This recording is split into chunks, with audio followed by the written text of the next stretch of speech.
Ciao, io sono Anastasia. Pronti? Allora partiamo. Allacciate le cinture e oggi faremo un viaggio nel cosmo con questo libro. La chiave segreta per l'universo. Intrigante come titolo per un libro, no? Ah, scusate, io sono Nicole. Vi chiederete perché l'abbiamo scelto tra tanti.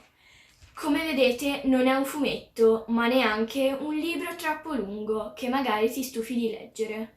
Ha un grande pregio, ci fa viaggiare tra i misteri dell'universo. È in parte realistico e in parte fantastico fantascientifico, ma parla anche dell'amore di un ragazzo della nostra età per la scienza e per l'astronomia. George, è questo il suo nome, vive in campagna e il suo migliore amico è un maialino di nome Freddy. Come tutti noi ragazzi, ha un sogno. Il suo è avere una macchina, un computer speciale che gli permetta di viaggiare attraverso il mondo e l'universo per scoprirne i piccoli, grandi segreti.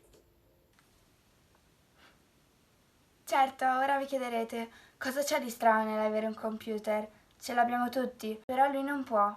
I suoi genitori gli impongono dei limiti che lui vuole disperatamente superare. Infatti, hanno scelto di andare a vivere in campagna, lontani dal mondo e contrari ad ogni tipo di tecnologia di progresso.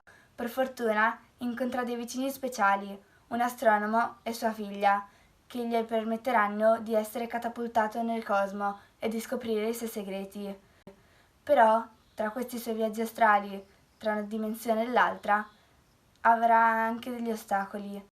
George, infatti, racconterà al suo professore il segreto dei suoi vicini, ignaro di quello che sarebbe potuto accadere.